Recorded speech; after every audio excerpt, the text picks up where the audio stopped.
11h04 et vous êtes toujours en direct sur TV Finance et Boursorama et c'est à présent l'heure de prendre le pouls de la bourse à son ouverture avec Bernard Pradeclos, trader pour compte propre et auteur du livre Stratégie de marché. Bonjour Bernard. Bonjour Nicolas, bonjour tout le monde. Alors vous êtes au téléphone avec nous, à quoi est-ce qu'on peut s'attendre sur les marchés, notamment sur la bourse de Paris aujourd'hui ?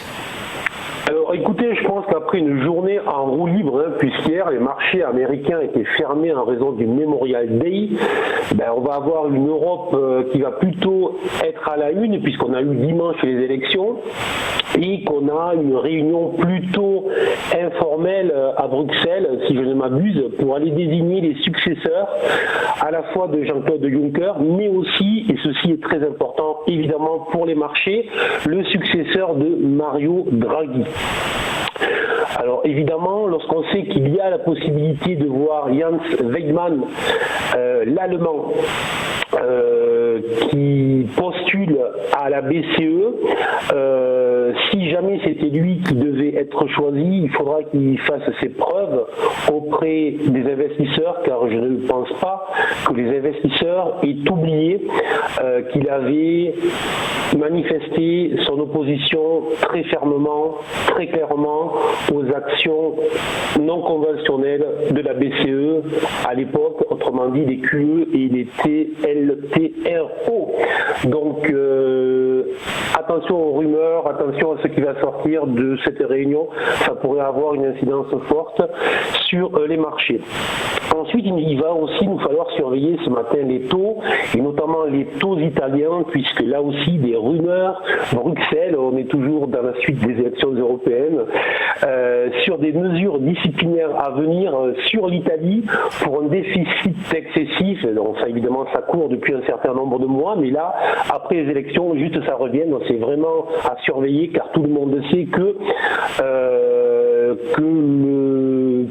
la problématique des taux et de l'endettement italien est ce qui pourrait remettre en cause la dynamique actuelle que l'on a sur les marchés.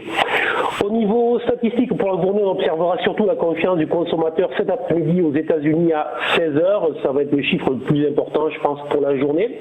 Et sinon, on va dire que sur le plan purement technique, sur le CAC, alors un point rapide, depuis la baisse du 6 mai, depuis le tweet de Trump sur l'échec des négociations en cours avec les Chinois, le CAC au final, après s'être fait peur le 6 mai à l'ouverture, au final on constate qu'il évolue au final dans une large zone de congestion, une large zone latérale qui fait environ 200 points et qui se situe au-dessus d'une zone support très importante qui est 5169, 5215.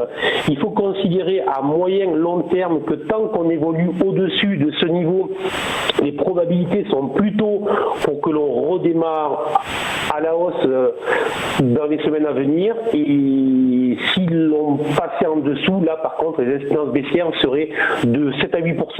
Enfin, sur la journée, on surveillera 2-3 niveaux.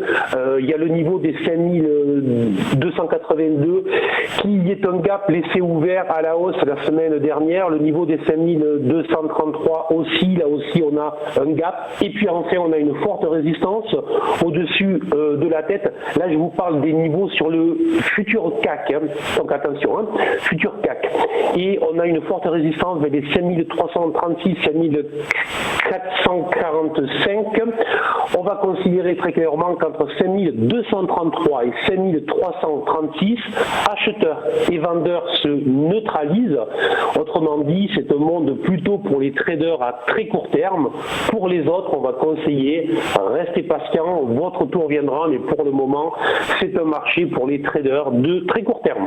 Merci beaucoup Bernard, et vous restez avec nous puisque dans quelques instants, nous commentons ensemble les market movers.